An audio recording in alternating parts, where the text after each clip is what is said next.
혹시 마음이 쉴 곳 없이 계속 떠다녀서 지친다는 생각 해보신 적 없으신가요? 오늘 우리가 함께 들여다볼 이 금강경이라는 책은요, 바로 그런 우리 마음에게 아주 좋은 길잡이가 되어줄 수 있습니다. 성운대사의 해설을 따라서 이 오래된 지혜 속으로 한번 차분히 들어가 보죠. 자, 금강경 하면 딱 떠오르는 구절이 바로 이거죠.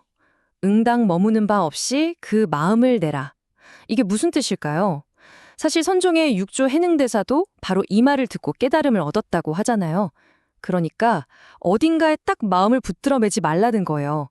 과거에 대한 후회, 미래에 대한 불안, 심지어는 이거다 하는 어떤 생각에도 얽매이지 않을 때, 바로 그때 진짜 우리 마음이, 그 순수한 마음이 드러난다는 거죠. 이 신비로운 구절을 마음에 품고 이제 본격적으로 금강경의 첫 장을 열어보겠습니다. 보통 경전이라고 하면 뭔가 신비로운 기적이나 대단한 사건으로 시작할 것 같잖아요. 그런데 금강경은 전혀 그렇지 않아요. 정말 놀랍도록 평범하게 시작합니다. 부처님이 아침에 일어나서 옷 입고 밥그릇 들고 마을에 탁발하러 가시고 돌아와서는 발 씻고 자리에 앉으시는 그냥 그런 일상적인 모습으로요. 이게 정말 중요한 포인트인데요. 깨달음이라는 게 저 멀리 어딘가에 있는 게 아니라 바로 우리들의 아주 사소한 일상 속에 있다는 걸 이 첫 장면이 말해주고 있는 셈이죠. 어떤 가르침이 제대로 전해지려면요, 6가지 조건이 딱 맞아 떨어져야 한다고 해요. 이걸 육성취라고 부르는데요. 하나씩 볼까요? 먼저 가르침을 믿으려는 믿음이 있어야 하고요. 또 그 가르침을 귀 기울여 들을 준비가 된 사람도 있어야겠죠. 그리고 모든 일에는 때가 중요하잖아요. 적절한 때가 와야 하고 당연히 가르침을 주실 스승이 계셔야 합니다. 그리고 가르침이 펼쳐질 장소와 그걸 함께 들을 대중까지, 이렇게 6가지가 모두 갖춰져야 해요. 비유하자면 소라고등이 소리를 내려면 악기만 있어서는 안 되잖아요. 그걸 부는 사람의 숨결과 손길이 함께해야 비로소 아름다운 소리가 나죠. 이 모든 인연이 한 자리에 모일 때 비로소 위대한 가르침이 시작될 수 있는 겁니다. 이와 같이 나는 들었다. 경전은 보통 이 말로 시작하죠. 여기서 나는 누구일까요? 바로 부처님 곁을 평생 지킨 제자 아난존자입니다. 아난은 부처님의 말씀을 하나도 빼놓지 않고 전부 기억했다고 해서 다문제일, 그러니까 가장 많이 들은 제자라고 불렸어요.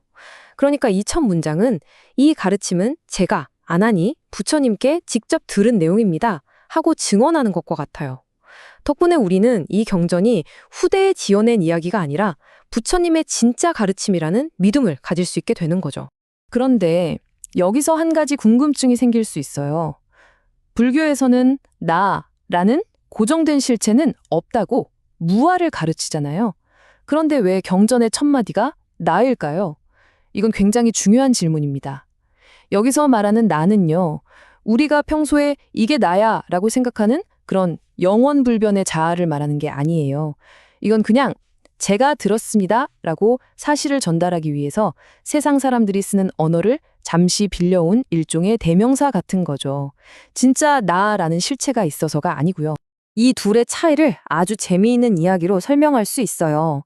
옛날에 어떤 신혼부부가 있었는데요. 어느 날 아내가 부엌에 있는 커다란 수랑아리를 들여다봤는데 거기에 웬 여자가 비치는 거예요. 자기 모습인 줄은 꿈에도 모르고, 아니, 남편이 다른 여자를 숨겨놨구나 하고 화를 냈죠. 이 소리를 듣고 달려온 남편도 항아리를 들여다봤는데 이번엔 웬 남자가 보이는 거죠. 남편도 당신이야말로 다른 남자를 숨겨둔 거 아니냐 하면서 막 싸우기 시작한 거예요. 그때 마침 지나가던 스님이 이 모습을 보고는 돌멩이로 항아리를 쨍 하고 깨트렸어요. 그랬더니 어떻게 됐을까요? 그 안에 있던 남자랑 여자가 감쪽같이 사라졌죠.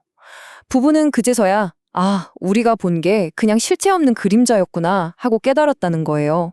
우리가 나라고 집착하는 게 바로 이 수랑아리 속 그림자 같은 거라는 거죠. 실체 없는 허상인데 그걸 진짜라고 믿고 온갖 괴로움을 만들어내는 겁니다. 경전을 보면 몇 년, 몇 월, 며칠 이렇게 정확한 날짜를 말하지 않고 그냥 한때라고 표현해요. 왜 그럴까요? 사실 시간이라는 개념 자체가 절대적인 게 아니기 때문이에요. 생각해보면 우리가 사는 지구 안에서도 서울과 뉴욕의 시간이 다르잖아요. 하물며 불교가 말하는 그 광대한 우주에서 시간을 하나의 기준으로 잰다는 건 불가능하겠죠?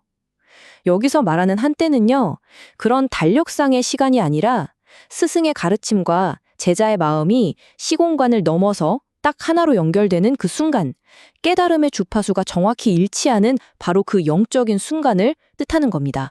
자, 그럼 경전에 묘사된 부처님의 하루를 한번 따라가 볼까요? 먼저 가사를 입고 바루를 드십니다. 그리고 슈라바스티라는 큰 성으로 들어가시죠. 거기서 부잣집이든 가난한 집이든 가리지 않고 순서대로 문을 두드리며 음식을 청합니다. 탁발이 끝나면 원래 계시던 곳으로 돌아와서 식사를 마치고 입었던 옷과 바루를 직접 정리하세요. 그리고 마지막으로 발을 깨끗이 씻고 자리를 펴서 조용히 앉으십니다. 정말 평범하죠? 그런데 이 아주 평범한 행동들 속에 실은 엄청난 의미가 숨어 있습니다. 정말 놀랍게도요, 부처님의 이 평범한 일상이 사실은 깨달음으로 가는 6가지 완벽한 수행, 바로 육바라밀을 그대로 보여주고 있었던 겁니다. 그러니까 깨달음이라는 게 막연하고 추상적인 게 아니라는 거죠. 우리가 매일 밥 먹고 걷고 씻는 그 모든 행동 하나하나가 바로 수행이 될 수 있다는 걸 이 첫 장면이 몸소 보여주고 있는 거예요. 좀 더 자세히 들여다볼게요. 가사를 단정하게 입고 바루를 드는 건 몸과 마음을 다스리는 규칙, 즉 지계를 실천하는 거고요. 마을에 들어가 음식을 받는 건 단순히 배를 채우는 게 아니라 다른 사람들에게 복을 지을 기회를 주는 보시의 실천입니다.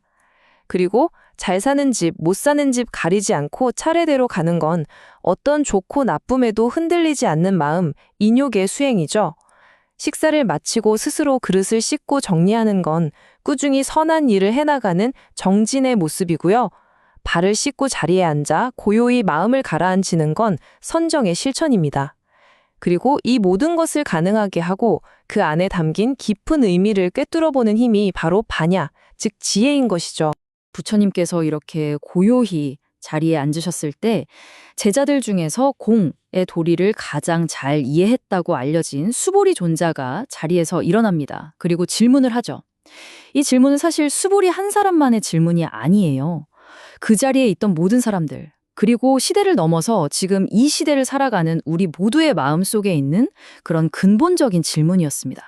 수보리가 질문하기 전에 자세를 보면요, 여기에도 깊은 의미가 담겨 있어요.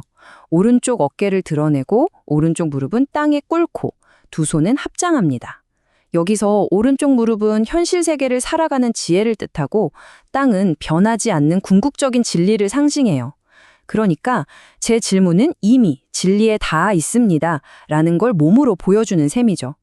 그리고 두 손을 모으는 합장은 나의 몸과 말과 생각을 하나로 모아서 온 마음을 다해 진리를 구하겠다는 경건한 약속과도 같습니다. 수보리가 던진 핵심 질문은 2가지였습니다. 첫째, 최고의 깨달음을 얻겠다고 마음먹은 사람은 그 마음을 대체 어디에 두어야 합니까?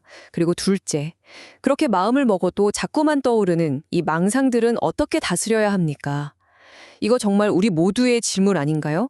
이리저리 파도처럼 흔들리는 내 마음을 어디에 둬야 평안할 수 있을까?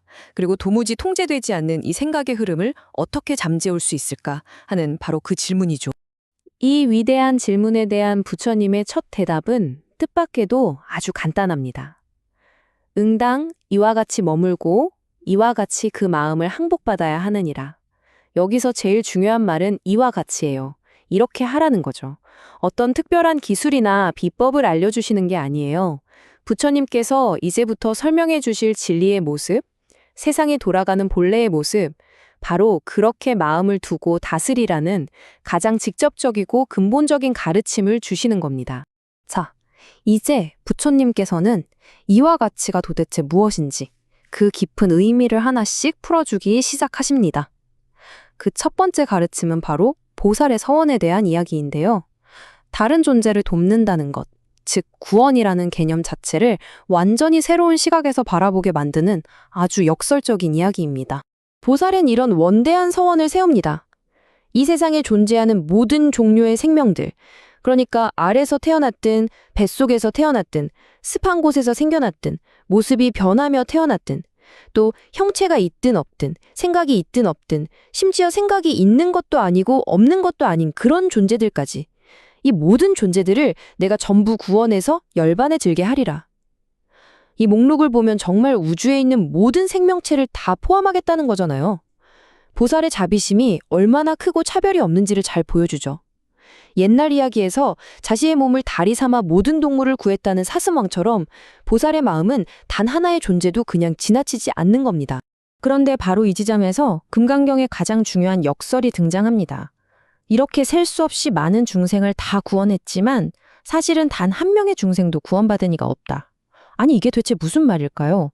모든 존재를 구하겠다는 그 뜨거운 마음으로 행동하면서도 그 마음의 가장 깊은 바탕에는 구원하는 나도 없고 구원받는 저들도 본래부터 고정된 실체가 아니라는 아주 깊은 지혜가 깔려 있다는 뜻입니다.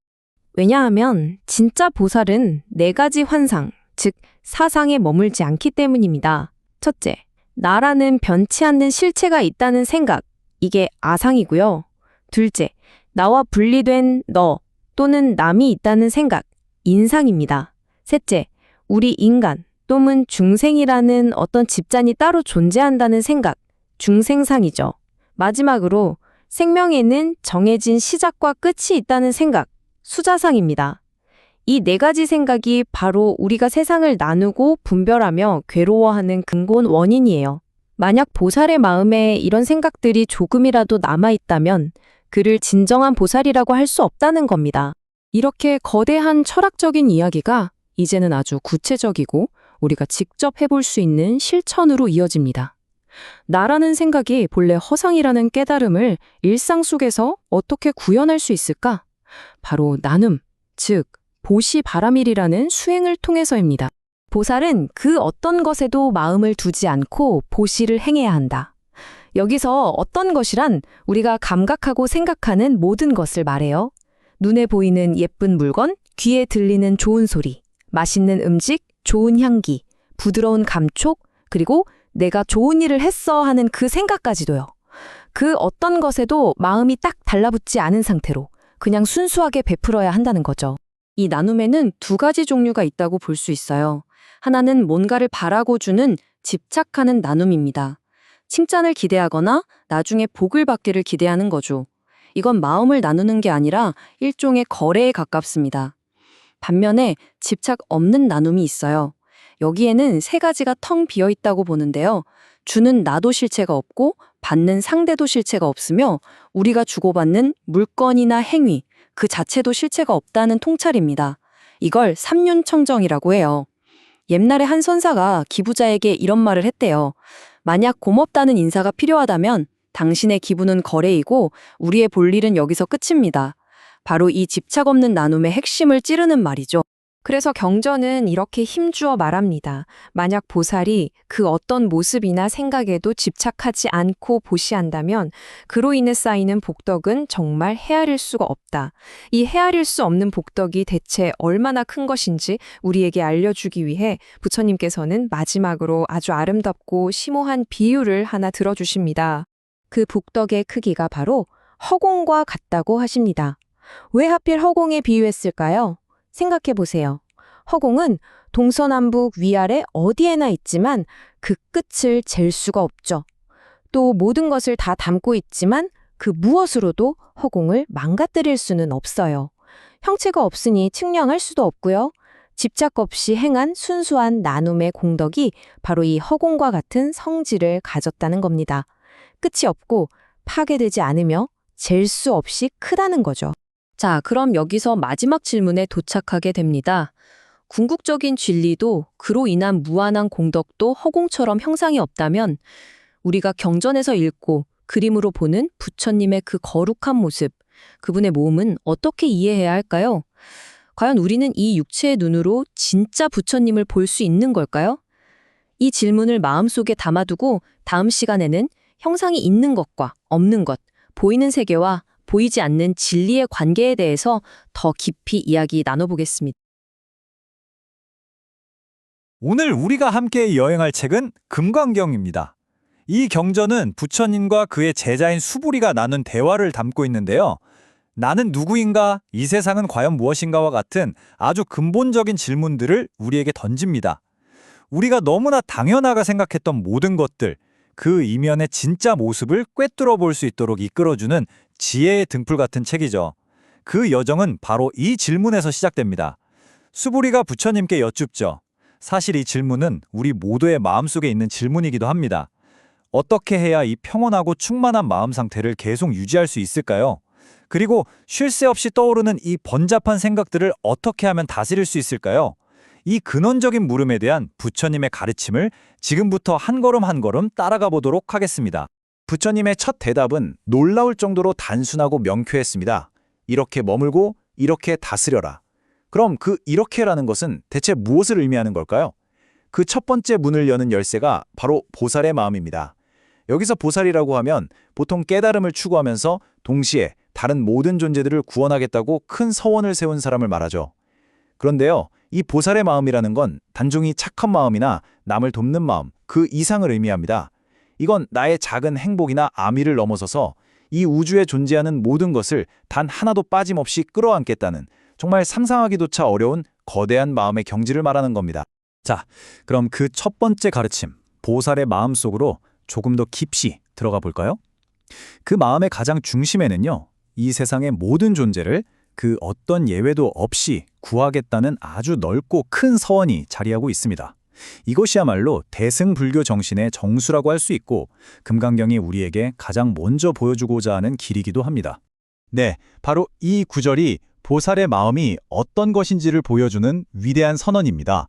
나 자신의 해탈, 그러니까 나 혼자 괴로움이 없는 평온한 상태인 열반에 드는 것에 그치는 게 아니에요. 이 세상에 존재하는 모든 생명, 단 하나도 남기지 않고 모두를 구원하겠다는 정말 어마어마한 약속인 거죠. 이 구절을 가만히 들여다보면 보살의 마음이 얼마나 이타적이고 그 범위가 얼마나 무한한지를 느낄 수 있습니다. 이건 나라는 작은 존재를 완전히 뛰어넘어서 모든 존재를 향한 자비심이 그야말로 폭발적으로 표현된 것이라고 할 수 있겠습니다. 이 서원이 미치는 범위는 정말 우리의 상상을 초월합니다. 경전에서는 온 우주, 그러니까 욕망의 세계인 6개, 물질로 이루어진 색계, 순수한 정신만의 세계인 무색계까지 이 3개 전체를 아우른다고 말합니다. 화면에 보이는 것처럼 가장 아래 지옥에 있는 존재부터 우리 인간을 거쳐서 저 높은 하늘에 사는 천상의 존재까지 그 안에 있는 모든 생명이 다 포함되는 거죠. 아래서 태어나는 새나 물고기, 우리처럼 태에서 태어나는 포유류, 축축한 곳에서 생겨나는 아주 작은 벌레들, 그리고 호련히 모습을 나타내는 그런 존재들까지요. 심지어 형태가 있는 존재뿐 아니라 형태가 없는 영적인 존재, 생각이 있는 존재뿐 아니라 생각이 없는 존재, 더 나아가서 생각이 있는 것도 아니고 없는 것도 아닌 그런 미묘한 경지의 존재들까지 정말 그 어떤 생명도 예외가 없습니다. 이 서원이 정말 위대한 이유는 바로 여기에 있습니다. 어떠한 차별도 두지 않는 절대적인 평등, 그것이 이 마음의 바탕인 겁니다. 이렇게 위대한 서원을 세운 존재를 특별히 보살마하살이라고 부릅니다. 마하는 산스크리트어로 크다는 뜻이니까 말 그대로 위대한 존재라는 의미죠. 그렇다면 대체 무엇이 그들을 이렇게 위대하게 만드는 걸까요? 이 첼에서는 그 해답이 바로 그들의 마음에 깃들어 있는 7가지 위대한 특성에 있다고 설명합니다. 이 7가지 특성을 하나씩 천천히 음미해 보면 보살이 걷는 길이 얼마나 깊고 또 체계적인지 알 수 있습니다. 첫째는 위대한 내적 역량입니다. 이건 모든 중생을 구하겠다는 그 어마어마한 서원을 흔들림 없이 품을 수 있는 크고 깊은 마음의 그릇 그 자체를 의미합니다. 둘째는 위대한 지혜인데요. 이건 눈에 보이는 현상 너머의 진짜 진실을 꿰뚫어보는 힘입니다. 누가 착하고 누가 나쁜지, 무엇이 옳고 그른지를 넘어서는 근본적인 통찰력이죠. 셋째, 대승에 대한 믿음입니다. 나 혼자만의 깨달음이 아니라 우리 모두가 함께 구원받아야 한다는 이타적인 가르침을 향한 굳건한 신념을 말합니다. 넷째, 위대한 원리에 대한 이해. 이건 그 가르침의 깊은 이치를 그냥 머리로만 아는 게 아니라 가슴으로, 온몸으로 체득하는 것을 말하고요. 다섯째, 위대한 길의 실천은 그 깨달음을 생각 속에만 가둬두는 게 아니라 매일매일의 삶 속에서 직접 살아내는 것을 의미합니다. 여섯째, 위대한 시대에 사는 것은 부처님의 가르침이 살아 숨쉬는 시대에 태어나서 이 길을 닦을 수 있는 큰 행운을 뜻합니다. 그리고 마지막으로 위대한 결실의 성취는 이 모든 과정을 통해서 궁극적으로 부처의 경지에 이르는 것을 말하죠. 이 모든 것을 다 갖추었을 때 비로소 진정한 마하살, 위대한 존재라고 불릴 수 있는 겁니다. 그런데 말이죠. 바로 이 지점에서 금강경의 가장 핵심적인 역설이 등장합니다. 보살은 모든 중생을 구원하겠다고 맹세했는데 경전은 이어서 이렇게 말합니다. 이와 같이 헤아릴 수 없이 많은 중생을 멸도했지만 실은 멸도된 중생이 단 하나도 없다. 이건 대체 무슨 뜻일까요? 이 긴장감이 흐르는 대목에서 우리는 아주 깊은 사유의 세계로 초대받게 됩니다. 네, 바로 이 질문이 금강경 전체를 여는 열쇠라고 할 수 있습니다. 이 역설을 이해하는 것이야말로 우리가 세상을 보는 방식, 즉 모든 것에는 고정된 실체가 없어서 텅 비어있다는 공사상을 이해하는 첫걸음이 되거든요. 어떻게 모든 존재를 구원했는데 구원받은 존재는 아무도 없다고 말할 수가 있는 걸까요? 경전은 그 이유가 바로 네 가지 관념, 즉 사상 때문이라고 설명합니다. 이 네 가지는 우리가 세상을 바라보는 특정한 색안경과 같아요. 나와 남이 실제로 따로 존재한다는 그 분별심이 뿌리인 셈이죠. 우리는 이 색안경 때문에 모든 것이 본래 하나로 연결되어 있고 실체가 없다는 진실을 보지 못하게 됩니다. 진정한 보살이 되려면 다른 무엇보다도 이 네 가지 관념이라는 색안경부터 벗어 던져야만 합니다. 이 네 가지 관념이라는 색안경을 하나씩 자세히 들여다볼까요? 첫째, 아상은 나라는 존재가 실제로 있다는 아주 강력하고 끈질긴 집착입니다.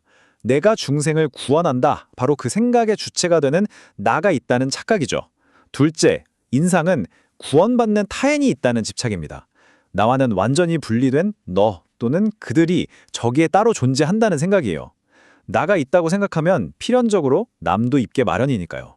셋째, 중생상은 여기서 한 걸음 더 나아가서 모든 생명체가 저마다 다른 실체로 존재한다고 구분짓는 마음입니다. 인간, 동물, 곤충 다 제각기 다른 모습과 성질을 가진 존재들이 실제로 있다고 믿는 거죠. 마지막으로 수자상은 이 나와 너와 중생들이 시간 속에서 영원히 지속될 거라는 집착, 다시 말해 생명이나 영혼이 고정불변하는 실체라는 생각입니다. 부처님께서는 이 네 가지 관념 중에 단 하나라도 마음에 남아있다면 진정한 보살이 아니라고 단호하게 말씀하십니다. 왜냐하면 진실의 눈으로 보면 본래 구원하는 나도 없고 구원받을 남도 없으며 모든 존재는 텅 빈 본성이 똑같기 때문입니다. 이 개념이 조금은 추상적으로 들릴 수도 있을 것 같아요. 그래서 이 책에 나오는 유명한 선 이야기 하나를 통해서 좀 더 쉽게 다가가 보겠습니다. 국사사만이라고 불리는 이야기인데요. 어쩌면 이건 우리 자신의 모습을 비춰주는 거울 같은 이야기일지도 모릅니다. 우리가 얼마나 자신의 진짜 모습은 잊어버린 채 사회적인 역할이나 이름 같은 껍데기에만 갇혀 사는지 보여주거든요. 남양 해충국사가 30년 동안이나 자신을 모신 시자를 깨우쳐주기 위해 한 이야기입니다. 어느 날 국사가 부릅니다. 시자야! 시자는 바로 대답하죠. 예! 국사가 다시 한번 부릅니다. 시자야! 시자는 또 대답합니다. 그런데 세 번째, 국사는 이렇게 부릅니다. 부처님! 시자는 당황해서 묻죠. 누구를 부르시는 겁니까? 국사가 대답합니다. 바로 너를 부른다. 하지만 시자는 끝내 알아차리지 못하고 이렇게 말합니다. 저는 시자이지 부처가 아닙니다.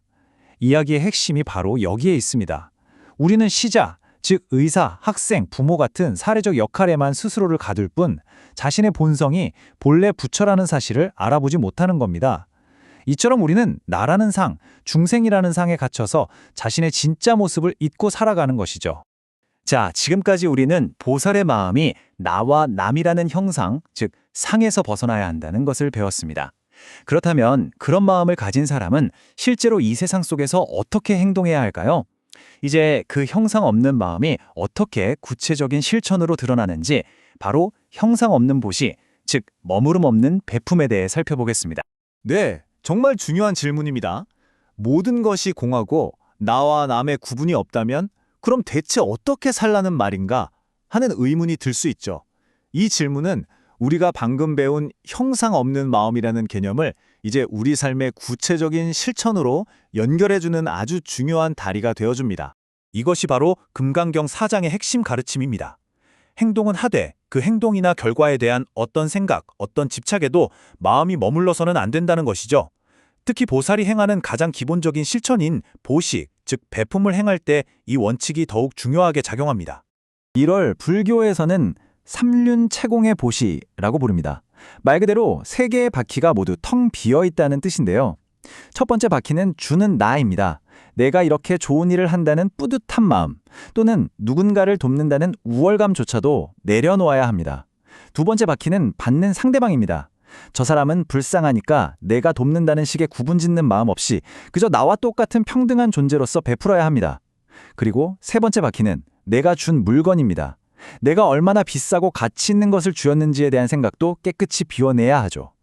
이 세 가지, 즉 주는 나, 받는 이, 그리고 준 물건에 대한 생각이 모두 텅 비워질 때 그것이 바로 진정한 머무름 없는 보시가 되는 겁니다. 이 책에 나오는 말리카 왕비의 이야기는 이 가르침을 아주 생생하게 보여줍니다. 독실한 불자였던 왕비는 엄격한 계율을 지키고 있었어요. 그런데 어느 날 남편인 왕이 화가 나서 요리사를 죽이려 한다는 소식을 듣습니다. 그녀는 계율을 어기는 것을 감수하고 화려하게 몸단장을 한 뒤 왕에게 다가가 지혜롭게 설득해서 결국 요리사의 목숨을 살려내죠. 이 이야기에서 말리카 왕비는 계율을 지켜야 한다는 형식적인 규칙에 머무르지 않았습니다. 그보다 더 중요한 한 생명을 구한다는 자비의 본질을 실천한 것이죠. 이것이야말로 형식을 뛰어넘은 진정한 보시의 모습이라고 할 수 있습니다. 우리는 보통 무언가를 하면 어떤 형태로든 보답을 기대하곤 하죠. 그렇다면 이렇게 아무런 대가도 바라지 않고 심지어 내가 베푼다는 생각조차 없이 행하는 보시에는 과연 어떤 공덕이 따를까요? 이 머무름 없는 보시의 가치는 과연 얼마나 클까요? 이 질문에 부처님께서는 아주 유명한 비유로 답을 하십니다. 수보리에게 물으시죠? 동쪽의 후공을 잴 수 있겠느냐? 수보리는 당연히 불가능하다고 대답합니다. 그러자 부처님께서는 동쪽뿐 아니라 서쪽, 남쪽, 북쪽, 그리고 위아래, 사방, 그 모든 방향의 끝없는 허공 또한 잴 수 없는 것처럼 형상에 머무르지 않는 보시의 공덕이 바로 그 허공과 같아서 도저히 헤아릴 수 없다고 말씀하십니다. 네, 바로 이것이 핵심입니다. 공덕이 무한한 이유는 역설적이게도 공덕을 구하지 않았기 때문입니다. 보답을 바라는 마음, 내가 이만큼 했으니 복을 받겠지 하는 계산적인 마음은 그 공덕을 유한한 틀 안에 가두어 버립니다. 하지만 마음이 허공처럼 텅 비어서 아무런 대가도 바라지 않을 때 그 공덕은 오히려 허공처럼 무한해지는 것입니다. 이것이 바로 금강경이 말하는 공덕의 신비입니다. 자, 이제 마지막 여정으로 나아갈 시간입니다. 우리는 보살의 마음과 행동이 모두 형상에 얽매이지 않아야 함을 배웠습니다. 그렇다면 우리가 궁극적으로 추구하는 깨달은 존재, 즉 부처님의 모습은 어떨까요? 우리가 흔히 떠올리는 불상의 모습, 그 외적인 형상을 통해서 우리는 부처님을 진정으로 볼 수 있는 걸까요? 이 질문은 우리의 탐구를 실천의 영역에서 깨달음의 본질, 즉 부처란 무엇인가라는 궁극적인 질문으로 이끌어갑니다. 경전에는 부처님께서 32가지의 아주 뛰어난 신체적 특징, 즉 30 이상을 가지셨다고 알려져 있습니다.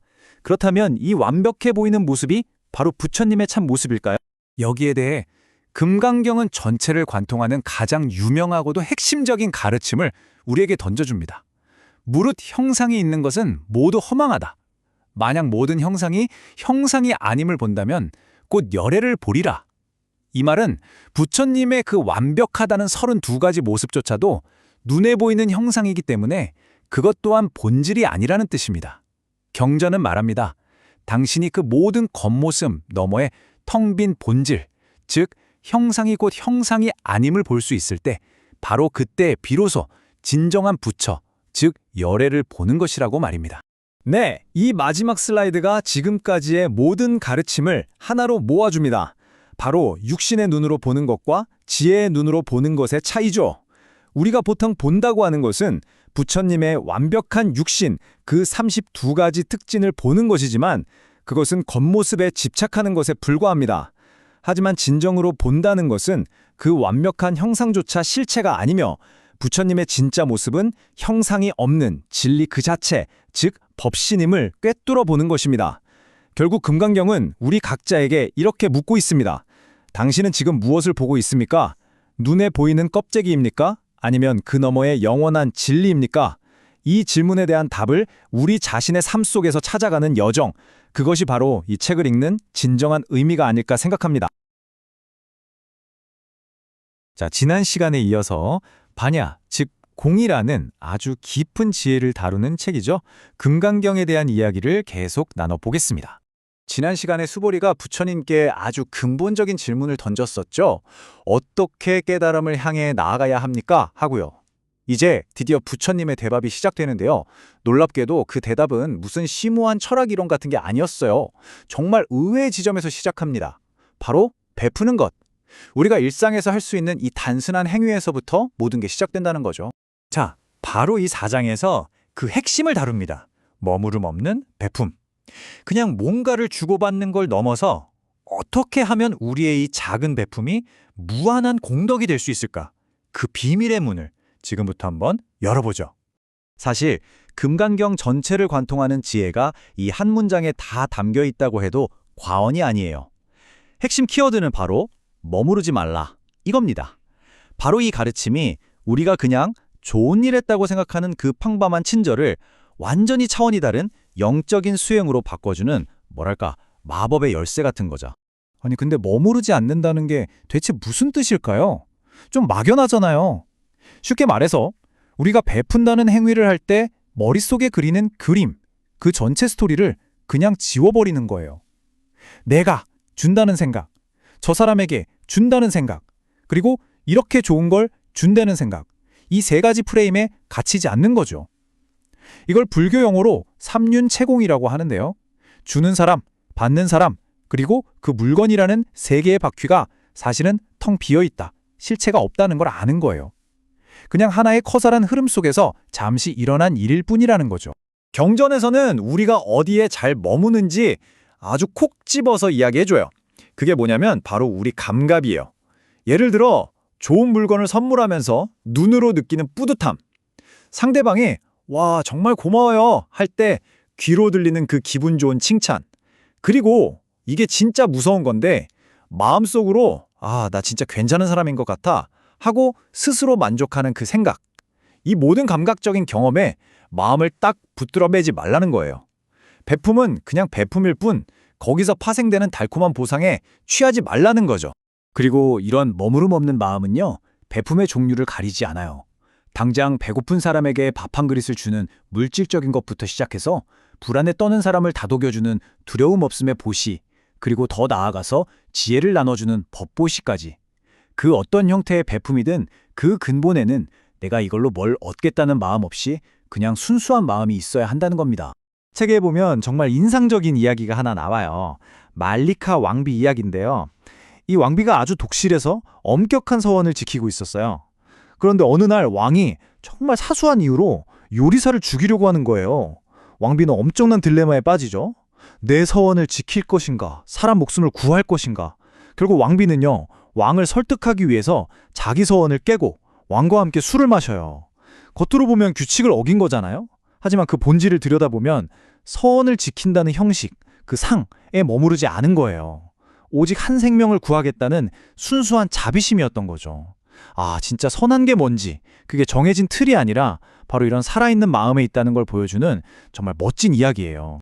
그러면 이 머무름 없는 마음, 이걸 우리가 어떻게 일상에서 연습할 수 있을까요? 책에서는 아주 구체적인 4가지 원칙을 알려줍니다.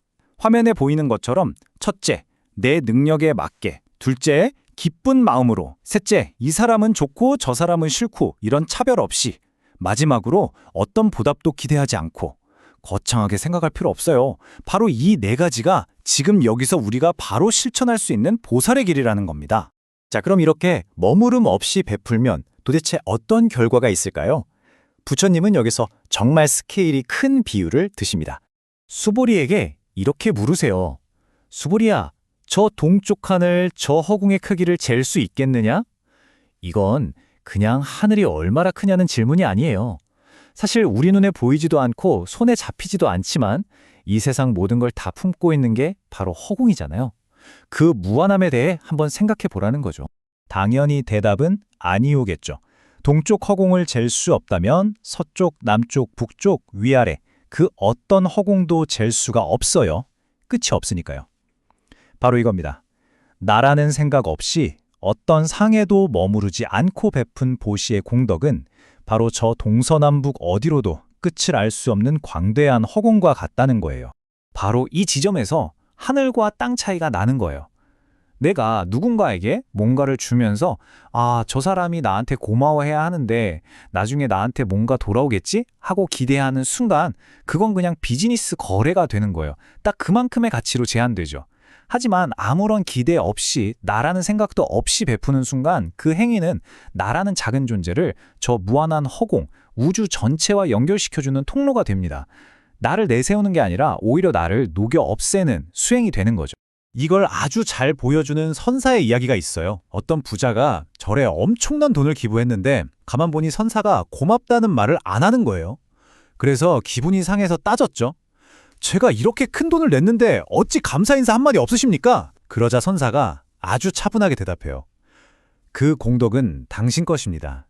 그런데 만약 당신이 이걸 거래라고 생각한다면 제가 대신 감사 인사를 해드리죠. 그러면 이제 당신의 거래는 이걸로 끝난 겁니다. 와, 정말 날카롭지 않나요? 고맙다는 말 한마디가 그 무한한 공덕의 가능성을 그냥 인간적인 주고받음으로 딱 마감시켜버릴 수 있다는 거예요. 그럼 이런 마음, 이 허공처럼 넓은 마음을 가지려면 어떻게 해야 할까요? 책에서는 3가지 마음 훈련법을 제안합니다. 일종의 마음 근력 운동 같은 건데요. 첫째는 이 세상 모든 건 결국 변하고 사라진다는 걸 깊이 생각해 보는 거예요. 그러면 물질에 대한 집착이 좀 덜어지겠죠? 둘째는 저 사람이 잘났든 못났든 나랑 친하든 안 친하든 모든 존재가 근본적으로는 부처와 똑같은 존귀한 존재라는 걸 깨닫는 겁니다. 마지막으로 다른 사람의 아픔을 그냥 남의 일처럼 여기는 게 아니라 바로 내 아픔처럼 느끼는 거예요. 그러면 자연스럽게 돕고 싶은 마음이 일어나겠죠? 이 3가지 마음이 바로 머무름 없는 베품을 가능하게 하는 단단한 기초가 됩니다. 결국 중요한 건 마음의 힘이에요. 진짜 가치는 내가 준 물건의 가격표에 있는 게 아니라 어떤 마음으로 주느냐에 달려 있다는 거죠. 한 어린아이가 정말 순수한 마음으로 부처님께 그냥 흙 한 줌을 공양으로 올렸어요. 부처님은 그걸 귀하게 받으시고는 이 아이가 훗날 위대한 아소카 대왕으로 태어나서 세상의 평화의 가르침을 널리 펼칠 거라고 예언하셨습니다. 보세요. 그냥 한 줌의 모래였어요. 하지만 나라는 애고 없이 순수하게 바친 그 마음이 한 제국 전체를 움직일 만큼 거대한 공덕을 만들어낸 겁니다. 우리가 가진 게 많고 적음이 중요한 게 아니라는 거죠. 자, 지금까지는 행위, 즉 베품에 대한 이야기를 했잖아요. 이제 금강경은 이 머무르지 않는 지혜를 훨씬 더 근본적인 문제로 가져갑니다. 바로 존재 그 자체에 대한 우리의 인식, 심지어는 부처님을 어떻게 봐야 하는지에 대한 문제로요. 부처님은 또다시 우리의 생각을 뒤흔드는 질문을 던지십니다. 부처를 그 32가지의 위대한 신체적 특징으로 알아볼 수 있는가? 보통 우리가 생각하는 부처님의 모습, 그 완벽하고 장엄한 형상으로 진짜 부처를 볼 수 있느냐는 거죠. 이건 정말 우리가 가진 가장 신성한 고정관념에 대한 도전이에요. 이 질문에 대해 수보리가 금강경 전체를 꿰뚫는 정말 중요한 대답을 합니다. 아닙니다, 세존이시여. 무릇 형상이 있는 것은 모두 허망합니다. 만약 모든 형상이 형상이 아님을 본다면 그것이 바로 열애를 보는 것입니다. 이게 정말 역설적인 말이죠. 눈에 보이는 형상을 통해서 진짜를 보려고 하면 오히려 진짜를 놓치고 눈에 보이는 모든 형상이 사실은 실체가 없고 텅 비어 있다는 걸 볼 때 바로 그때 진짜를 보게 된다는 뜻이에요. 책에서는 아주 단호하게 말해요. 아무리 찬란한 금빛 몸을 가진 모습으로 부처님을 묘사한다고 해도 그 겉모습에 집착하는 건 진짜 부처를 완전히 놓치는 거라고요. 그건 마치 달을 가리키는 손가락을 보고 저게 달이라고 우기는 것과 똑같아요. 자, 그럼 여기서 궁극적인 질문이 나오죠. 눈에 보이는 몸이 진짜 부처가 아니라면 도대체 무엇이 진짜 부처일까요? 대답은 아주 명확합니다. 진정한 부처는 바로 법신이다. 이게 무슨 말이냐면요. 진정한 부처는 역사 속에 살다 간 석가모니라는 한 사람이 아니라는 거예요. 진정한 부처는 법, 즉 진리 그 자체라는 거죠. 예를 들면 중력의 법칙이 뉴턴이라는 사람을 넘어서 항상 존재하잖아요. 그것처럼 이 우주를 관통하는 근본적인 진리, 그 자체가 바로 진짜 부처, 법신이라는 겁니다. 이 법신은 모습도 없고 시간과 공간도 초월해서 어디에나 항상 있어요. 그래서 눈이나 귀로 볼 수 있는 게 아니에요. 오직 반야라는 지혜의 눈으로만 직접 깨달을 수 있는 거죠. 결국 진짜 부처는 저 밖에 있는 어떤 대상이 아니라 지혜를 통해 발견해야 할 우리 자신의 본성이라는 말과도 같아요. 이걸 보는 게 진짜 부처를 만나는 겁니다. 그래서 금강경은 마지막으로 우리 각자에게 이런 질문을 남기는 것 같아요.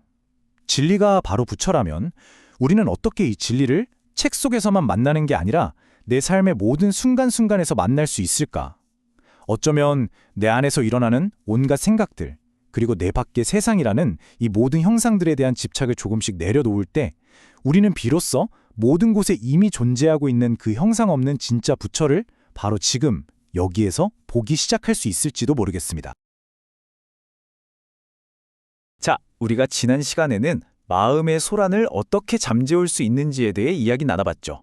그럼 그렇게 고요해진 마음, 그 마음은 대체 어디에 두어야 할까요?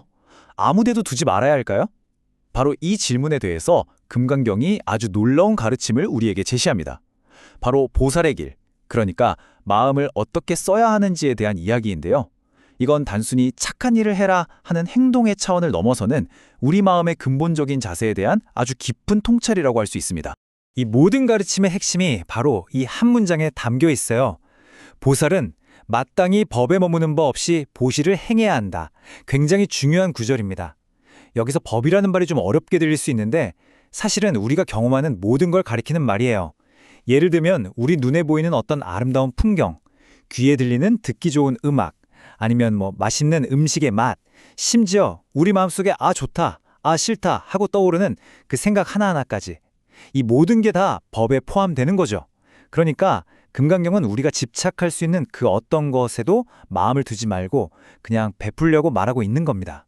이 한 문장만으로도 이타심이라는 게 그냥 착한 일을 하는 수준이 아니라 정말 깊은 내면의 경지구나 하는 걸 느낄 수 있죠. 자, 그렇다면 그 머무름 없는 행위를 어떻게 시작할 수 있을까요? 그 첫걸음이 바로 보시, 즉 나눔을 실천하는 겁니다. 근데 여기서 말하는 보시는요, 우리가 보통 생각하는 연말에 불우이웃 돕기 성금을 낸다거나 하는 그런 자선활동과는 아주 차원이 다른 이야기예요. 이건 깨달음이라는 굉장히 큰 목표를 향해 가는 여정의 가장 첫 번째 발걸음이고 모든 수행의 단단한 기초가 되는 아주 중요한 개념입니다. 보통 깨달음에 이르기 위한 6가지 완벽한 수행 방법이 있다고 하는데요. 이걸 육바라밀이라고 부릅니다. 지계, 인욕, 정진, 선정, 지혜 같은 것들이 있죠. 그런데 이 6가지 중에 가장 첫 번째, 이 모든 수행의 문을 여는 마스터키 같은 역할을 하는 게 바로 보시라는 겁니다. 그러니까 이건 그냥 내가 가진 걸 남에게 주는 행위, 그 이상이에요. 나라는 생각, 내 것이라는 생각에서 벗어나서 나와 너를 모두 이롭게 하는 모든 좋은 일들의 근원이 되는 거죠. 비유하자면 깨달음이라는 정말 높은 산을 오르려고 할 때 그 산의 입구에 들어서는 첫 발걸음, 그게 바로 보시라고 할 수 있겠습니다. 그럼 우리가 뭘 나눌 수 있을까요? 보통 보시라고 하면 돈이나 물건을 떠올리기 쉽잖아요. 물론 그것도 포함됩니다. 그게 바로 첫 번째 자세시, 물질적인 나눔이죠. 배고픈 사람에게 밥을 주고 헐벗은 사람에게 옷을 주는 것, 아주 중요합니다. 그런데 가르침은 여기서 멈추지 않아요. 두 번째는 무외시라는 건데 이게 참 깊은 뜻이 있습니다. 두려움 없음을 선물하는 거예요. 이게 뭘까요? 예를 들어 제가 막 화를 잘 내고 불안해하는 사람이면 제 주변 사람들도 덩달아 불안하고 긴장하게 되겠죠? 반대로 제가 마음이 평화롭고 어떤 상황에서도 평정심을 잃지 않는다면 제 곁에 있는 사람들은 저로 인해 편안함과 안정감을 느낄 거예요. 이게 바로 무외시입니다. 내가 먼저 계율을 지키고 인내하면서 평화를 실천하는 것만으로도 다른 사람의 두려움을 덜어주는 큰 보시가 되는 거죠. 그리고 가장 차원이 높은 나눔은 법시입니다. 깨달음으로 가는 길, 그 지혜와 진리를 나누는 거예요. 이 세 가지는 따로따로 노는 게 아니라 서로 연결되어 있어요. 물질을 나누다 보면 마음의 평화가 중요하다는 걸 알게 되고 마음이 평화로워지면 더 깊은 지혜를 나누고 싶어지는 것처럼요. 자연스럽게 다른 모든 수행으로 이어지는 겁니다. 자, 보시가 뭔지 어떤 종류가 있는지도 알아봤습니다. 그럼 가장 중요한 질문이 남았죠. 이 보시를 어떻게 해야 하는가? 그 핵심이 바로 머무름 없이 베푸는 겁니다. 어떤 마음의 집착도 없이요. 그리고 이것이야말로 우리를 모든 괴로움에서 벗어난 해탈의 경지로 이끄는 길이라고 금강경은 말합니다. 마음이 머물지 말아야 할 대상, 그게 뭘까요? 경전에서는 이걸 육진이라고 표현해요. 6가지 먼지라는 뜻인데 우리 마음을 더럽히는 6가지 감각 대상을 말하는 겁니다. 하나씩 볼까요? 색, 눈으로 보는 모든 형태, 성, 귀로 듣는 모든 소리, 향, 코로 맡는 냄새, 미, 혀로 느끼는 맛, 촉, 피부로 느끼는 감촉, 그리고 마지막으로 법, 이건 우리 마음속에 떠오르는 온갖 생각이나 감정들을 말해요. 가만히 보면 우리가 하루 종일 경험하는 게 다 이 6가지 안에 들어있죠? 우리는 보통 예쁜 걸 보면 갖고 싶다는 마음에 머물고 시끄러운 소리를 들으면 짜증나 하는 마음에 머물잖아요. 보살은 바로 이 6가지, 그 어떤 것에도 마음을 붙잡아 두지 않고 보시를 행해야 한다는 거예요. 그냥 그 어떤 판단이나 집착 없이 텅 빈 마음으로 순수하게 베풀라는 거죠. 정말 어려운 경지 같죠? 이 머무르지 않는 마음이라는 게 말로는 쉬운데 실제로는 어떤 건지 감이 잘 안 오실 수 있어요. 그래서 아주 극적인 예시가 하나 있습니다. 바로 부처님 시절의 말리카 왕비 이야기인데요. 이 왕비가 아주 독실한 불자였어요. 하루는 팔관제계라는 엄격한 계율을 지키면서 하루 종일 수행에만 집중하고 있었죠. 그런데 갑자기 끔찍한 소식이 들려온 거예요. 남편인 왕이 아주 아끼던 요리사가 사소한 실수를 했다는 이유로 그를 죽이려고 한다는 겁니다. 자, 여러분이 왕비라면 어떻게 하시겠어요? 나는 지금 계율을 지키는 중이니까 어쩔 수 없어 라고 생각할까요? 말리카 왕비는 달랐습니다. 그녀는 한치의 망설임도 없이 조용히 입고 있던 수행복을 벗어던지고 궁에서 가장 화려한 옷으로 갈아입고 온갖 장신구로 치장을 합니다. 그리고는 왕에게 가서 술자리를 갖자고 청하죠. 당연히 왕은 어리둥절했습니다. 아니 오늘 계율 지키는 날 아니었어? 그런데 웬 화장에 술 타령이요? 하고 물었겠죠? 왕비는 태연하게 이렇게 말합니다. 오늘 이 요리사를 불러서 음식을 만들게 하지 않으면 다시는 그의 요리를 맛볼 수 없을 것 같아서요. 라고요. 이 말을 들은 왕은 그제야 모든 걸 깨달았습니다. 왕비가 지금 자신을 꾸미고 술을 마시려는 게 요리사의 목숨을 구하기 위한 깊은 자비심의 발로였다는 걸요. 그리고 요리사를 용서해 주었죠. 보세요. 말리카 왕비는 계율을 지켜야 한다는 그 형식, 그 생각에 마음이 머물지 않았어요. 수행의 진짜 목적이 뭐죠? 악을 멈추고 선을 행하는 거잖아요. 그녀는 그 본질을 꿰뚫어 본 겁니다. 그래서 한 생명을 구하기 위해서라면 기꺼이 계를 어기는 것처럼 보이는 행동도 할 수 있었던 거죠. 이게 바로 형식에 얽매이지 않는 머무름 없는 보시의 진정한 모습이라고 할 수 있습니다. 사실 마리카 왕비 같은 경지는 우리에겐 너무 멀게 느껴질 수도 있죠. 그래서 책에서는 우리가 일상생활 속에서 바로 실천해 볼 수 있는 4가지 마음가짐을 알려줍니다. 첫 번째는 수연보시예요. 인연에 따라 베푼다는 뜻인데 언젠가 돈 많이 벌면 기부해야지 이렇게 미루는 게 아니라 지금 내 눈앞에 도움이 필요한 사람이 나타나면 그 인연에 따라 자연스럽게 돕는 거예요. 길에서 무거운 짐을 든 할머니를 도와드리는 것 같은 거죠. 두 번째는 수력보시. 내 힘에 맞게 베푸는 겁니다. 내가 가진 게 100인데 100을 다 줘서 내가 힘들어지는 게 아니라 내 능력 안에서 기꺼이 인색하지 않게 나누는 마음이에요. 세 번째는 수의보시. 이게 참 중요한데 기쁜 마음으로 베푸는 거예요. 특히 내가 좋아하는 사람이든 나를 괴롭혔던 사람이든 상대를 가리지 않고 평등하게 그리고 베푸는 그 행위 자체에서 기쁨을 느끼는 거죠. 마지막으로 수심보시입니다. 마음을 따라서 베푼다는 건데 내가 이렇게 도와줬으니까 저 사람도 나한테 잘해주겠지? 하는 어떤 보상이나 칭찬도 기대하지 않는 거예요. 그냥 순수하게 마음이 우러나와서 하는 것. 이 4가지만 기억해도 그 거대하고 어려운 철학이 우리 삶 속으로 성큼 들어오는 다리가 되어줄 겁니다. 자, 이렇게 아무것도 바라지 않고 어떤 생각에도 머물지 않고 그냥 베풀기만 하면 그럼 나한테 남는 게 뭘까요? 아무것도 없을까요? 그런데 놀랍게도 바로 그럴 때 우리가 상상할 수도 없는 어마어마한 결과가 따라온다고 합니다. 구하지 않았기 때문에 오히려 헤아릴 수 없이 커지는 복덕. 바로 이게 무욕이 우리에게 주는 역설적인 선물이죠. 금강경은 바로 이 지점에서 우리에게 직접 질문을 던집니다. 만약 보살이 그 어떤 것에도 집착하지 않고 보시를 한다면 그 사람이 얻는 복덕은 과연 얼마나 클 것이라고 생각하는가 하고요. 이건 단순히 복의 크기를 묻는 질문이 아니에요. 우리가 생각하는 복이라는 개념 자체를 완전히 뒤집어 보라고 우리에게 던지는 아주 깊은 화두인 셈입니다. 이 질문에게 부처님께서는 아주 멋진 비유를 들어 설명하십니다. 제자인 수보리에게 이렇게 물으시죠. 수보리야, 내 생각은 어떠냐? 저 동쪽에 있는 허공을 내 생각으로 다 헤아릴 수 있겠느냐? 수보리는 당연히 불가능합니다, 세존이시여 하고 대답하죠. 그러자 부처님께서는 그럼 동쪽뿐만 아니라 서쪽, 남쪽, 북쪽 그리고 위아래의 모든 허공은 어떻겠느냐?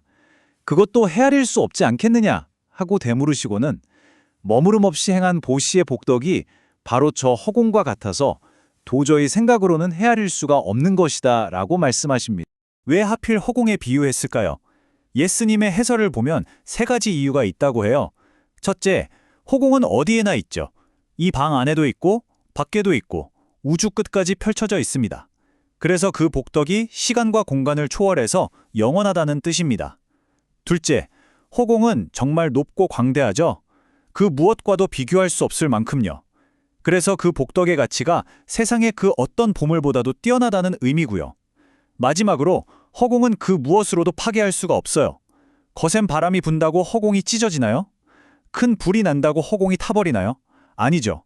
그래서 그 복덕은 그 어떤 것에도 무너지지 않는 아주 견고한 것이라는 뜻입니다. 이 거리적인 보시와 허공과 같은 무상 보시의 차이를 아주 명확하게 보여주는 선사의 일화가 하나 있습니다. 하루는 어떤 부유한 신도가 이름난 선사를 찾아와서 금화 100냥이라는 지금으로 치면 정말 어마어마한 돈을 보시했어요. 그런데 스님은 그 돈을 묵묵히 받기만 하고 아무 말씀이 없는 거예요. 신도는 좀 섭섭했겠죠. 그래서 스님에게 다시 말합니다. 스님, 제가 드린 돈이 금화 100냥이나 됩니다. 하고요. 그러자 스님은 그냥 알고 있어 하고 시큰둥하게 대답할 뿐이었어요. 결국 신도가 화를 내면서 아니 이렇게 큰 돈을 보시했는데 감사하다는 말 한마디 없으십니까? 하고 따졌습니다. 그때 선사가 조용히 이렇게 말했죠. 그 공덕은 당신의 것입니다. 내가 만약 당신에게 감사하다고 인사를 한다면 그 순간 이 보시는 하나의 거래가 되어버리고 당신의 그 허공과 같아야 할 공덕은 내 감사 인사 한마디로 끝나버리는 겁니다. 라고요. 정말 날카로운 지적이죠. 이처럼 고맙다는 말을 들어야지, 인정받아야지 하는 마음에 아주 조금이라도 끼어드는 순간 그건 더 이상 허공과 같은 무한한 복덕이 될 수 없다는 겁니다. 자, 이제 이야기는 한 차원 더 깊은 곳으로 들어갑니다. 보시라는 행위 그 자체의 본질을 완전히 꿰뚫어보는 삼륜체공이라는 개념을 만나볼 텐데요. 말이 좀 어렵죠? 세 개의 바퀴가 본래 텅 비어 있다는 뜻입니다. 여기서 말하는 세 개의 바퀴는 뭘까요? 바로 보시를 구성하는 세 가지 요소예요. 첫 번째 바퀴는 주는 나, 두 번째 바퀴는 받는 상대방, 그리고 세 번째 바퀴는 주고받는 물건 그 자체입니다. 삼륜체공이란 바로 이 세 가지, 즉 나, 너, 그리고 물건이 사실은 고정된 실체가 없이 텅 비어 있다는 것을 깨닫는 깊은 통찰을 말합니다. 나라고 할 만한 고정된 실체가 본래 없고 너라고 할 만한 분리된 존재도 본래 없으며 이 물건 역시 그저 인연 따라 잠시 이런 모습으로 나타났을 뿐이라는 거죠. 이 세 가지 바퀴가 모두 텅 비었다는 것을 깨달을 때 보시는 더 이상 내가 너에게 무언가를 준다는 분리된 사건이 아니게 됩니다. 그저 경계 없는 우주더린 에너지의 자연스러운 흐름 그 자체가 되는 거죠. 그래서 이 삼륜체공의 경지에서 일어나는 진정한 보시의 순간에는요. 내가 지금 좋은 일을 하고 있어 라는 생각이 없습니다. 왜냐하면 나라는 바퀴 자체가 텅 비었다는 걸 아니까요. 저 불쌍한 사람이 내 도움을 받네 하는 생각도 없습니다. 나와 남을 구분하는 경계선이 이미 사라졌기 때문이죠. 심지어 내가 지금 아주 귀한 것을 주고 있어 라는 생각조차 없습니다. 다이아몬드든 흙이든 그 가치는 결국 우리 마음이 만들어낸 것임을 알기 때문입니다. 이렇게 나, 너, 물건이라는 세 개의 바퀴가 완전히 멈추고 그 실체가 텅 비었음을 깨달을 때 그때 비로소 어떤 흔적도 남기지 않는 완전한 나눔이 이루어지는 겁니다. 이 삼륜체공의 가르침을 아주 아름답게 보여주는 이야기가 있죠. 어느 날 부처님께서 마을로 탁발을 나가셨을 때 한 어린아이가 길가에서 흙장난을 하고 있었어요. 아이는 부처님을 보고는 자기가 가진 가장 좋은 것을 드리고 싶었나 봐요. 그래서 흙을 한 줌 가득 옮겨쥐고는 이게 세상에서 가장 귀한 쌀이라도 되는 것처럼 아주 공손하고 정성스럽게 부처님의 바로에 담아드렸습니다. 부처님께서는 그 흙을 어떻게 하셨을까요? 이건 더러운 흙이잖니? 하고 버리셨을까요? 아니요. 부처님께서는 빙그레 미소를 지으시며 그 흙을 아주 귀한 공약물처럼 받으셨습니다. 이 단순하고 순수한 행위의 결과는 정말 놀라웠습니다. 훗날 부처님께서 열반에 드시고 100년이 지난 뒤 바로 그 흙을 바쳤던 아이가 인도를 통일하고 불법을 온 세상에 널리 퍼뜨린 위대한 아소카 대왕으로 다시 태어났다고 합니다. 이 이야기가 우리에게 말해주는 건 명확하죠. 복덕의 크기는 우리가 무엇을 주느냐 그 물질적 가치에 달려있는 게 아니라는 겁니다. 이건 좋은 것, 저건 나쁜 것 하고 분별하는 마음이 없는 그 순수한 마음, 그 마음 하나가 바로 허공과 같은 복덕을 만들어낸다는 가장 강력한 증거입니다. 자, 이렇게 계속 머물지 말라, 텅 비었다 이런 이야기를 하다 보면 그럼 결국 아무것도 없는 허무한 상태를 말하는 건가 하는 의문이 들 수도 있어요. 하지만 이제 우리는 이 가르침의 가장 높은 봉우리에 다다랐습니다. 머물지 않음이란 건 텅 빈 공허함이 결코 아닙니다. 그 반대예요. 그 상태야말로 우리 마음의 가장 진실되고 자유로운 본래 모습이고 우리가 마침내 돌아가야 할 참된 안식처라는 겁니다. 특히 선에서는 이 개념을 아주 극한까지 밀어붙입니다. 조주선사라는 유명한 분의 일화인데요. 화루는 법당에서 어떤 제자가 아주 경건하게 부처님께 절을 올리고 있었어요. 그런데 조주 선사가 그걸 보더니 다짜고짜 지팡이로 그 제자를 내리쳤습니다. 제자는 얼마나 황당했겠어요. 그래서 아니 스님, 부처님께 절하는 건 좋은 일인데 왜 때리십니까? 하고 물었죠. 그러자 선사가 이렇게 답합니다. 좋은 일도 없는 일만 못하다. 정말 충격적인 말이죠. 이건 선행을 하지 말라는 뜻이 절대 아닙니다. 내가 지금 좋은 일을 하고 있다는 그 생각, 그 좋은 일이라는 개념에조차 마음이 머물러 있다면 그것 또한 아주 미세한 집착이고 당신이 완전한 자유를 얻는데 방해가 된다는 아주 날카롭고 예리한 가르침인 겁니다. 그렇다면 이 허공과 같은 마음, 그 어떤 것에도 머무르지 않는 마음으로 세상을 살아간다는 건 과연 어떤 느낌일까요? 책에서는 그 경지를 아주 시적인 언어로 아름답게 묘사하고 있습니다. 뜨거운 여름의 더위도 살을 내는 겨울의 추위도 그저 그 자체로 아름답게 느껴지는 것. 동쪽이든 서쪽이든 남쪽이든 북쪽이든 어디에 있어도 그저 다 좋은 것. 높은 곳도 낮은 곳도 위도 아래도 아무런 차별 없이 모든 것을 그저 훌륭하게 받아들이는 마음. 마침내 나와 세상을 가르던 마지막 경계선마저 희미해져서 온 우주와 내가 그냥 하나가 되는 그런 경험이라고 말합니다. 오늘 이 긴 가르침을 마무리하면서 이제 우리 각자에게 질문을 하나 던져보면 어떨까요? 꼭 돈이나 물건이 아니더라도 괜찮습니다. 그런 물질적인 것들을 넘어서서 오늘 하루 나는 이 머무르지 않는 마음으로 세상에 무엇을 나눌 수 있을까요? 어쩌면 그건 지나가는 사람에게 보내는 따뜻한 미소 한 번일 수도 있고 힘들어하는 친구에게 건네는 친절한 말 한마디일 수도 있습니다. 혹은 내가 싫어했던 누군가를 향한 편견 없는 시선, 그것만으로도 아주 훌륭한 보시가 될 수 있겠죠. 여러분은 오늘 무엇을 나누시겠습니까? 보살은 마땅히 그 어떤 것에도 머무름 없이 보시를 행해야 한다. 이 책이 우리에게 전하는 가르침, 그 시작은 바로 이 깊고 울림 있는 구절입니다. 이 하나의 문장이요, 단순히 무언가를 베푸는 행위를 넘어서서 우리가 세상을 어떻게 바라봐야 하는지, 그리고 이 세상의 진짜 모습은 과연 무엇인지에 대한 아주 깊은 탐구의 문을 열어줍니다. 자, 그래서 이번 시간에는 이 책의 가장 중심이 되는 두 가지 가르침을 함께 아주 깊이 들여다보려고 해요. 첫 번째는 그 어떤 것에도 마음을 두지 않고 베푸는 것, 즉 보시의 참된 의미고요. 두 번째는 눈에 보이는 모든 모양 너머에 있는 실상의 본질을 꿰뚫어보는 지혜에 대한 이야기입니다. 그럼 먼저 머무름 없는 베품이라는 이 개념부터 차근차근 시작해 볼까요? 보살의 길이라는 것은요, 이 세상 속에서 무언가를 행하는 것, 바로 보시에서부터 시작된다고 해요. 그런데 이 책에서 말하는 보시는 우리가 보통 생각하는 것과는 좀 다릅니다. 아주 특별한 방식, 그러니까 어떤 것에도 마음을 두거나 얽매이지 않는 방식으로 이루어져야 한다는 거죠. 그럼 여기서 머무르지 않는다는 게 대체 무슨 뜻일까요? 이건 바로 우리의 6가지 감각, 그 감각적인 경험에서 생겨나는 모든 집착으로부터 완전히 자유로워지는 걸 의미합니다. 책에서는 이걸 육진에 집착하지 않는 것이라고 표현하는데요. 이 6가지 감각의 대상, 육진이 무엇인지 다음 화면에서 좀 더 자세히 알아볼게요.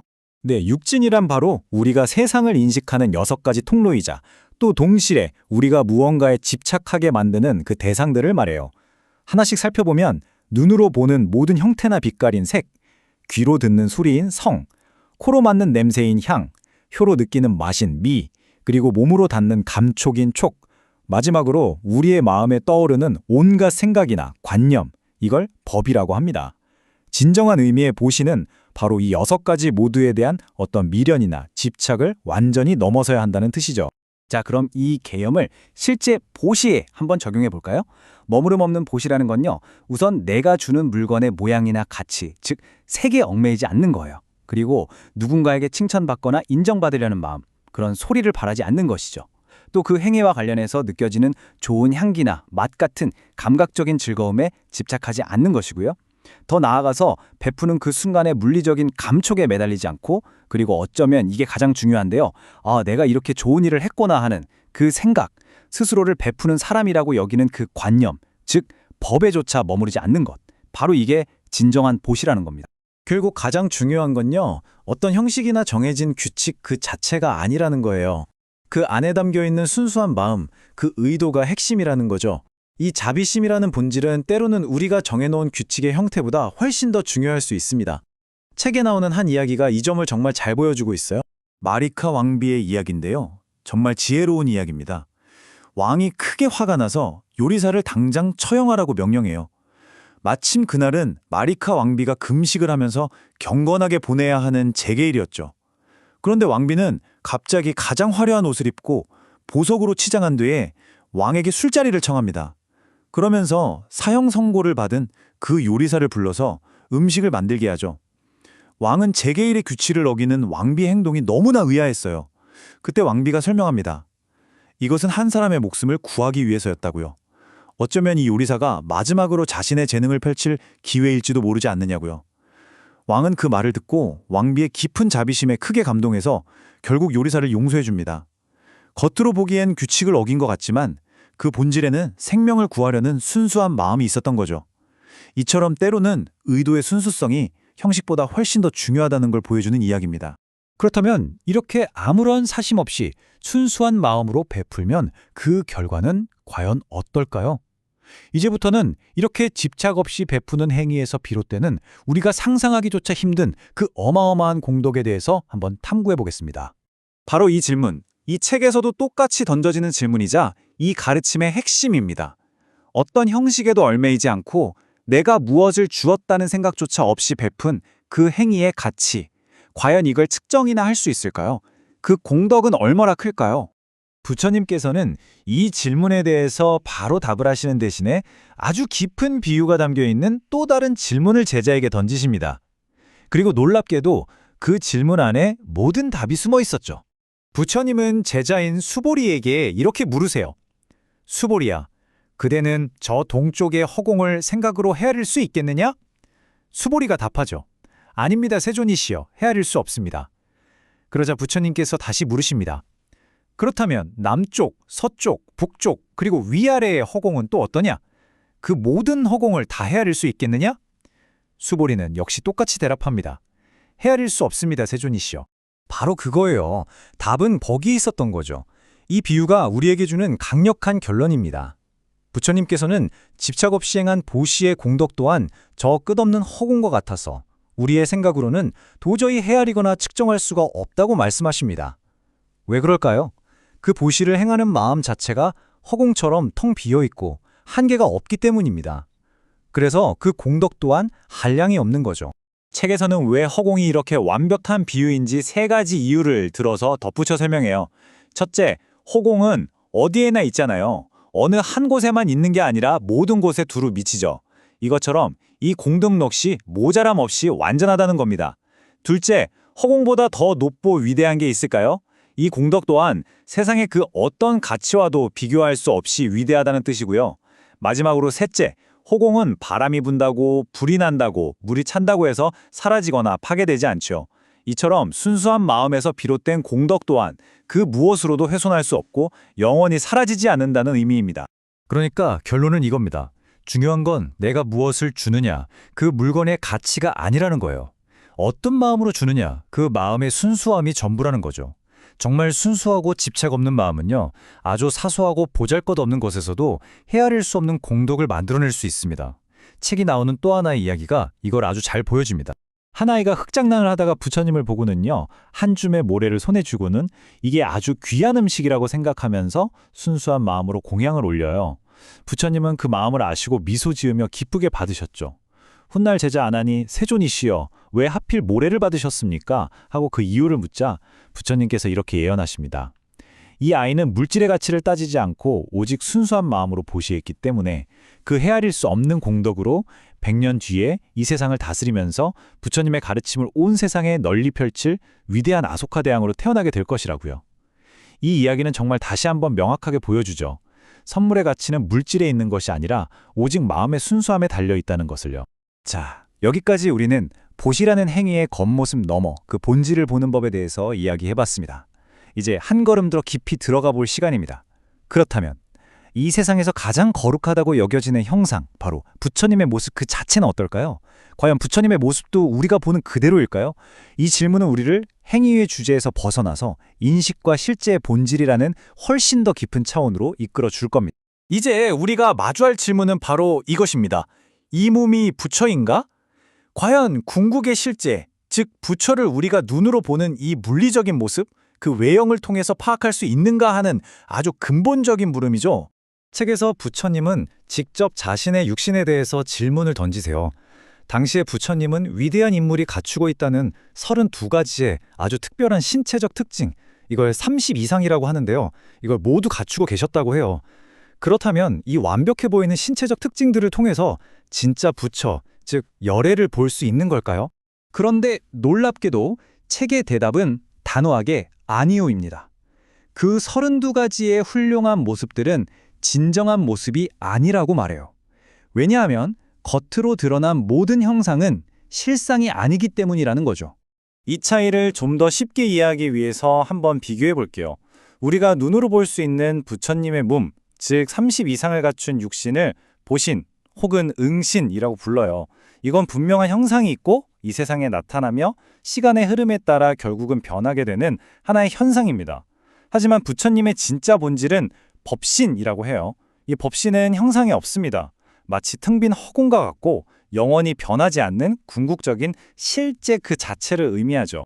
이 구절은 금강경 전체를 관통하는 가장 핵심적인 가르침이라고 할 수 있습니다. 무릇 형상이 있는 것은 모두 허망하다. 눈에 보이는 모든 것은 심지어 부처님의 거룩한 모습조차도 그 본질이 영원한 실체가 아니라는 뜻입니다. 그렇다면 진짜 깨달음은 어디서 올까요? 바로 이 모든 현상의 텅 비어있는 본질을 꿰뚫어 볼 때, 즉 모든 형상을 형상이 아닌 것으로 볼 때 찾아온다는 겁니다. 바로 그 순간 우리는 비로소 진짜 부처, 즉 열애를 보게 되는 것이죠.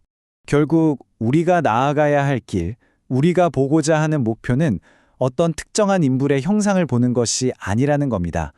그것은 형상이 없고 언제 어디에나 존재하는 진리, 즉 법, 다르마, 그 자체를 깨닫는 것입니다. 그래서 우리는 열애라는 말의 의미를 다시 한번 생각해 볼 필요가 있어요. 열애는 단순히 한 사람의 이름이 아닙니다. 그 뜻은 있는 그대로의 모습으로 오신 분이라는 의미거든요. 즉, 실제의 본성을 완벽하게 깨달은 상태를 말하는 거죠. 따라서 이 형상 없는 진리, 즉 법을 보는 것이야말로 진정한 부처를 보는 길입니다. 그리고 이것은 우리의 육체의 눈이 아니라 지혜의 눈을 통해서만 가능한 일이죠. 자, 이 금강경에 대한 긴 설명을 마무리하면서 마지막 질문을 여러분 자신에게 한번 던져보셨으면 합니다. 만약 진정한 부처가 저 바깥 세상에서 찾아야 할 어떤 대상이 아니라 바로 우리 안에서 깨달아야 할 진리라면 우리의 탐구는 과연 어디서부터 시작되어야 할까요? 이 질문은 이 모든 가르침의 방향을 결국 우리 각자의 내면으로 향하게 만들면서 우리에게 기쁜 성찰의 시간을 선물합니다.